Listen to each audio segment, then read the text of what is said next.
Thank you very much for giving me this opportunity to be part of the big conversation on a topical issue that is making headlines across the country. Um, I'm going to impress much on the implications of the SDR allocation to Zimbabwe in terms of socio-economic advancement. In the interest of time, I think most of the narratives that are on different platforms of different media platforms are very clear about the sectors that may be given priority through this allocation and fund. So I'll quickly run into those different sectors, highlighting probably the key focuses and concerns from a developmental perspective.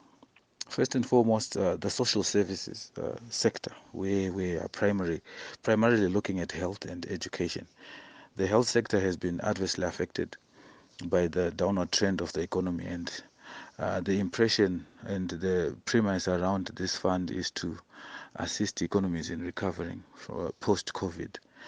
And there is need for infrastructural development within the health sector at um, at every level, be it at community level, at district level, and at provincial level. There is need to support infrastructural development. That is one key deliverable that we expect, and the allocation to be channeled to. Secondly, within the health sector, I think it is very important to support skills development within the health sector at tertiary level and even at institutional level. There has been a lot of high turnover because of issues of remuneration and incentive, and because of that, there's been a gap within the health sector of professional personnel in the different departments within the health sector in Zimbabwe. So I expect this fund to also channel resources towards skills development within our health sector. Um, I'm very much aware that salaries and allowances are always categorized under recurrent expenditure. But under the circumstances in which we are expecting infrastructural development advancement in the health sector and neglect the human resource imperatives in the whole matrix of ensuring a sound health sector does not suffice to me.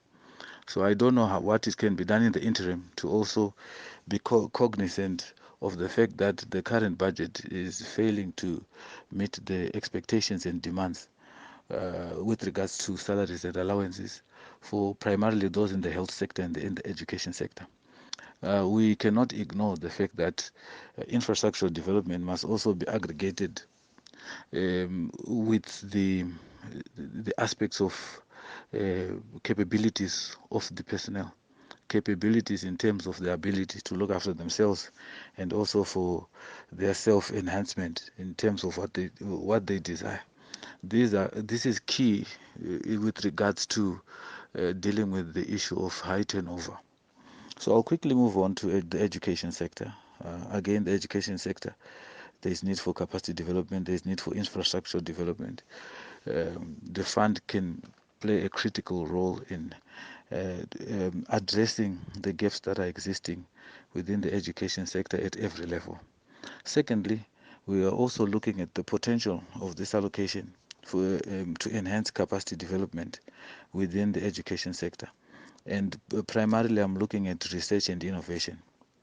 We are still lagging behind, and we are not harnessing the potential through research that has been done in institutions of higher learning in Zimbabwe, which are gathering dust in almost every institution. There is need for this fund to also find an allocation that is channeled towards research and innovation, so that we can enhance our science and technology trajectory going forward. So that is quite pertinent and important within the two social services sectors that are quite basic and fundamental going forward. Now, moving on to the other economic sectors, in which we believe that there may be a turnaround of Zimbabwe's fortunes if there is discipline, if there is a strategy towards improving the following sectors. I'll run through them so that we give more time for discourse around the strategies of how not to continue to reinvent the wheel of failure, which we have seen in the past. I'm going to quickly look at agriculture, infrastructure development, energy, um, technology, tourism, the mining sector, and the manufacturing sector. So I'll start by the infrastructural development imperatives in Zimbabwe, in which I feel the fund could also be channeled towards infrastructure development. I think the Kazungula project was a rude awakening for Zimbabwe with regards to the importance of investing in infrastructural development, and in particular here we're talking of our road network. Zimbabwe is strategically positioned in the region as a conduit between strategic countries, and suffice to say, it is important for us to continue to service and maintain our road infrastructure as well as our rail transport network for goods in and out of the country, and goods in and out in conveyance to other countries. So this is quite important. It's unavoidable, and statistically, according to research, where there is infrastructural development and where there is quality infrastructure, it tends to affect positively the livelihoods of people who live within it, around it. So Zimbabwe as a conduit within the region should continue to benefit in this strategic placement, and the allocation must certainly look at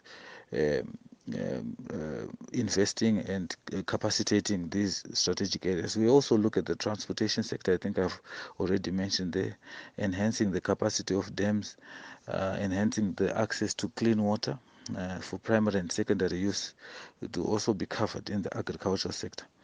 We also look at strategically expansion of borders, of border posts in Zimbabwe. I think this has been key.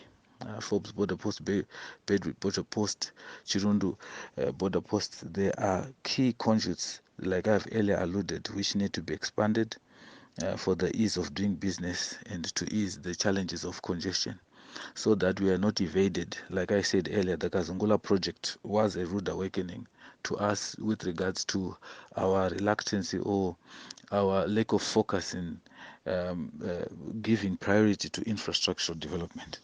Secondly, I look at agriculture. I believe that the agricultural sector, it's quite fundamental.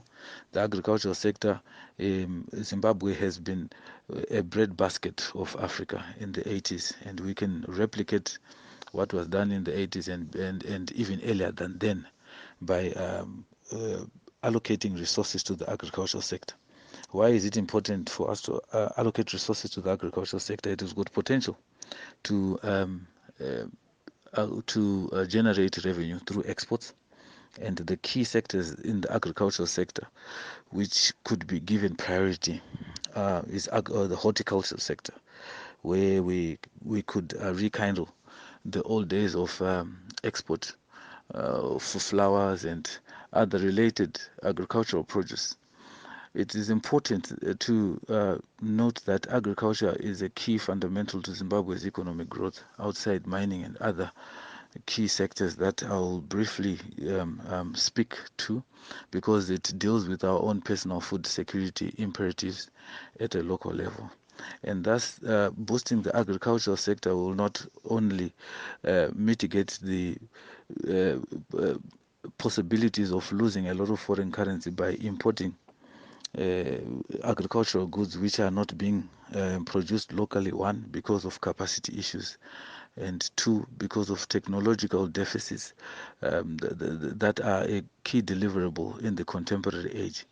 So as such, I would expect the minister to focus on the agricultural sector and support the agricultural sector by also creating, a revolving fund that can be managed by government through banks, and again through subsidies to those who qualify to be part of the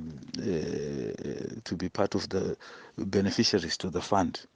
What it then does do is that the government can come up with concessionary loans and the subsidized loans, which are at an interest rate which is lower than the ones that are on the market, so that this can allow production, this can allow the farming community to have ample time to produce and export and also satisfy the local market. So in the agricultural sector, also focus must be put on value addition. We will definitely be looking and condemning efforts to export agricultural produce that is not value added, and case in point, our cotton and other agricultural produce that is unprocessed, because this will prejudice our economy of potential financial benefit if these agricultural products are value added.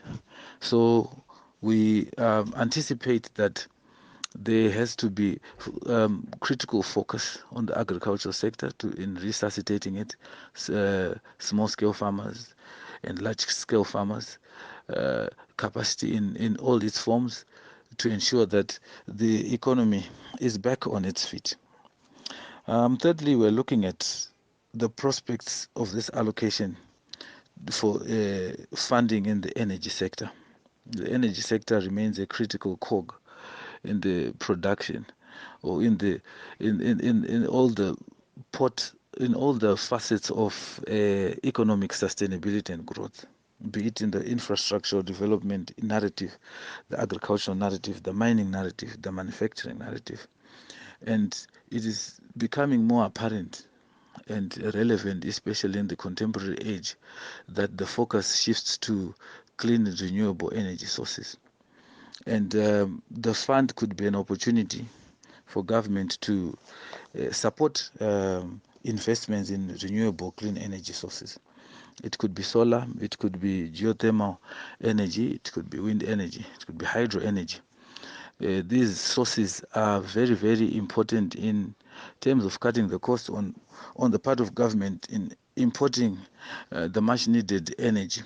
So this paradigm shift is, to me, a game changer within the production sector, in that the cost of production may drastically become lower because we are generating our own energy through clean renewable energy sources. And if production cost is lower because of cheaper access to alternative sources of energy, it means that products are now competitive locally and internationally. And as such, I would expect in my focus that the government gives priority to funding proposals and projects around clean renewable energy sources. We move on to tourism. I think it's important also for an allocation towards the tourism sector to provide subsidies of loans to small scale operators and support initiatives of marketing and capacity and visibility for potential resort areas. Case in point, you look at places here, for example, in Manicaland, we've got very, very attractive tourism areas that can be exploited, but they are under-marketed and do not also have capacity to expand and increase their visibility. So the tourism sector must also be considered in the allocation of the funds that are that government has accessed through the SDR. We also move on to technology. Technology is a key fundamental to economic growth, and currently our country lags behind in all sectors with regards to contemporary technology, be it information technology or infrastructural technology in the manufacturing sector, in the agricultural sector, in the mining sector.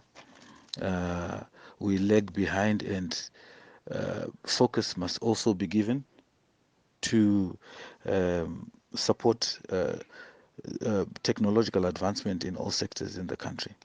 So this is another key priority deliverable. Last but not least, the mining sector. The mining sector has always been a topical sector, a very important sector in economic growth for Zimbabwe. But this has been the opposite. It has actually been a curse because of probably lack of strategic thinking or the willpower to do what is best. the mantra around value addition and beneficiation continues to be central. And through value addition and beneficiation, we are likely to get more value, unlock more value out of our natural resources than exporting them in their raw form, and avert the potential challenge of balance of payment deficits through exporting and processed mineral wealth through other countries. So I expect that the government channels money towards infrastructure development to allow value addition in our resources, and particularly the gold sector, the diamond sector, platinum sector, uh, um, copper, chrome, and other strategic minerals that have got a potential of generating us the much needed foreign currency. And also in the mining sector, I think it's very, very important for us to be ambitious in our prospects of how mining can unlock value. But this cannot suffice without investing in um, in a geological survey, a concrete, comprehensive geological survey that ascertains the quantum and the value of our current mineral wealth. This is very, very important for our country to be able to plan accordingly, to be able to put into context and perspective our projections and the trajectory of how our resource wealth is going to sustain the economy of the country going forward. So, outside supporting value addition through mechanization and equipment to small scale miners and large scale miners in order to increase output and most importantly ensure value addition and beneficiation, there is need to finance um, a thorough geological survey which will allow us to have an inventory of our resource wealth in terms of the quantum and the value of the current mineral endowment of Zimbabwe. The manufacturing sector, I think the manufacturing sector is cross-cutting. We can marry the manufacturing sector with agriculture. We can marry it with mining. We can marry it with the different sectors that I've already alluded to. The most important thing in the manufacturing sector and production sector is to ensure that there is allocation towards technology, allocation towards the capacity in terms of production output. A lot of companies are operating below 30% threshold in terms of output because of capacity. So this allocation may be critical at this juncture to deal with the issue of deficits with regards to recapitalization of the sector.